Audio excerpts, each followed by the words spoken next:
जी, आप सब लोग साउथ अफ्रीका से आए हैं। महाराज जी के साथ साउथ अफ्रीका से आए हैं।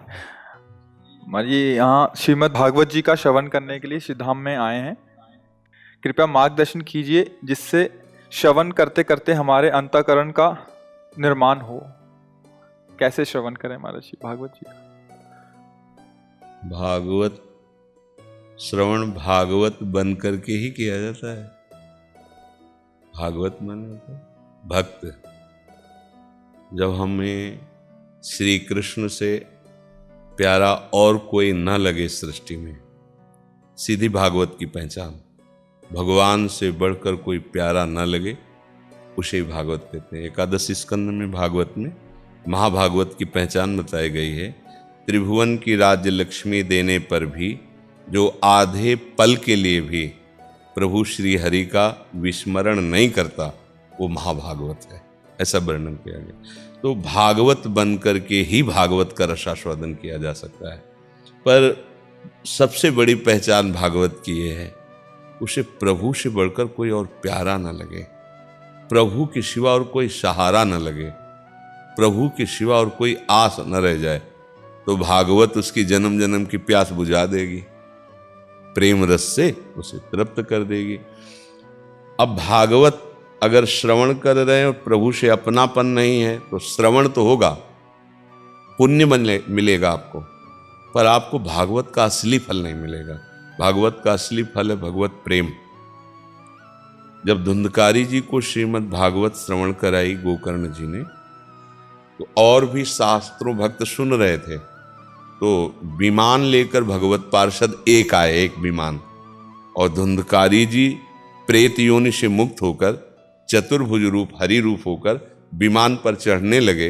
तो गोकर्ण जी ने उनको रोका, पार्षदों को, कि ऐसा भेद क्यों? क्योंकि हमने केवल धुंधकारी को ही थोड़ी भागवत सुनाई, भागवत तो हमने सबको सुनाई।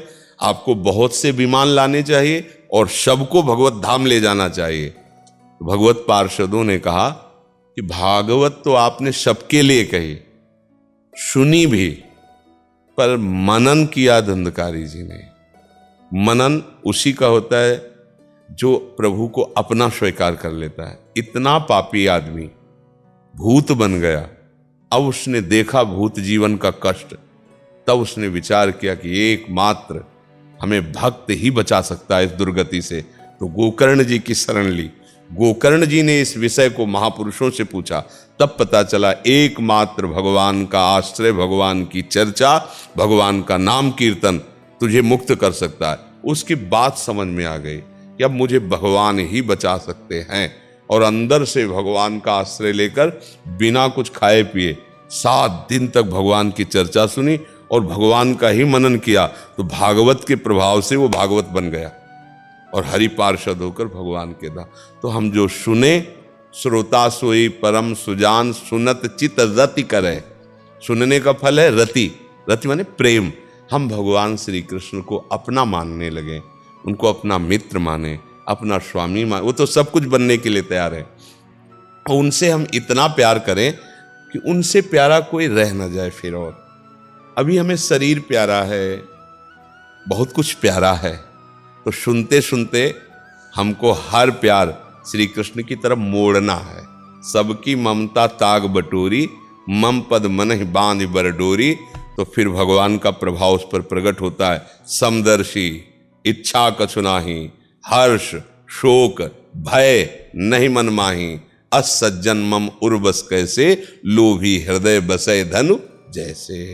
ये भगवान उसको इतना प्यार करने लगते हैं, भगवान उसे समदर्शी बना देते हैं, उसे निर्भय बना देते हैं, उसे निशोक बना देते हैं। पर आवश्यकता है सबकी ममता ताग बटोरी। हमारे प्यार का जो कई जगह बिखरा हुआ स्वरूप है, उसे समेटें, और उसे समेटकर एकमात्र प्रभु के चरणों में लगा दें। ये भागवत श्रवण का फल है। श्री कृष्ण रति, श्रोता सोई परम सुजान, जो सुनत चित रति करे, वही श्रोता सुजान श्रोता है, जो कथा सुनकर जिनकी कथा हो रही है उसमें रति कर ले। रति माने प्रेम, और उस प्रेम का स्वरूप ये कि अब हम कथा के बिना जी नहीं सकते। अब हमें तो रोज चाहिए। नशा है ना, जैसे 7 दिन किसी को अफीम खवाओ और 8वें दिन को भाई जाओ, तो कहेगा हम कैसे जी सकते हैं, 7 दिन से हम बराबर अफीम ले रहे हैं, अब उसके बिना कैसे जी सकते हैं। मतलब ये तो एकदम प्राकृतिक निकृष्ट बात है। तो महापुरुषों ने तो कथा को अपना व्यसन माना है। आशा बसन व्यसन याति नहीं, रघुपति चरित होए था। तुम्हें कथा का नशा हो जाना चाहिए 7 दिन सुनने के बाद कि अब हमारा जीवन कथा के बिना तो बेकार है। तो अब रोज कहाँ मिले, तो रोज हम पढ़ेंगे, अब भागवत रोज पढ़ेंगे, आपस में बैठकर भागवत की चर्चा करेंगे, सुनेंगे, तो माना कि आपकी भागवत करना, भागवत सुनना सफल हुई, क्योंकि अब आप स्वयं भागवत हो गए हैं। महाराज जी, वृंदावन लीला चिंतन क्या साधन एवं साध्य दोनों हैं? पर ये सौभाग्य जब तक वृंदावन की कृपा, वृंदावन के प्रेमियों की कृपा नहीं होगी तब तक नहीं हो सकता। क्योंकि उद्धव जैसे परम ज्ञानी भी गोपी प्रेम से वंचित थे। जब वृंदावन आए, वृंदावन रज का सेवन किया, लौटे, गोपियों के सम्मुख प्रेम वार्ता हुई, तब वो जाने कि मेरा जीवन तो अभी अधूरा है। तभी उन्होंने कहा कि यहाँ की घास लता औषधि बन जाऊं, जिससे इन ब्रज गोपियों की चरण धूल हमारे ऊपर पड़े। तब वो लीला चिंतन का अधिकारी होता है। लीला गायन के और लीला श्रवण के तो प्राय बड़े पुण्यात्मा जन हैं, अधिकारी हैं, पर लीला चिंतन का अधिकारी तब होता है। और जो लीला चिंतन करते करते अपना विस्मरण कर देता है, अपना वो लीला में अधिकार प्राप्त कर लेता है, लीला प्रवेश का। बोले ना, जीते जी लीला में प्रवेश। अब वो लीला का एक पात्र बनकर अपने आराध्य देव के साथ रहता है। ये क्रम है, लीला श्रवण, लीला गायन, फिर लीला चिंतन, और फिर लीला में प्रवेश, स्वयं लीला का एक पात्र बनकर उस लीला में प्रवेश कर गया। ये आखिरी स्थिति लीला में प्रवेश।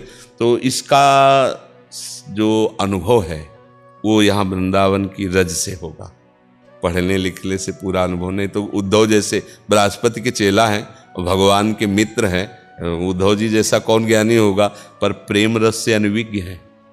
पहले गोपी जनों के सामने आए तब प्रेम का परिचय प्राप्त। तो ये धाम प्रेम प्रदान करने वाला है। यहाँ की रज, यहाँ के रसिक जन, यहाँ का वायुमंडल वो भगवत प्रेम में है। देवर्षि नारद जी ने भी भागवत में जब भक्ति से बातचीत की है तो वहाँ परिचय मिला कि भक्ति तो यहाँ नृत्य कर रही है, यहाँ ज्ञान वैराग्य सोए हुए हैं, भक्ति तो नृत्य कर रही, नव यौवन प्रसन्न प्रफुल्लित।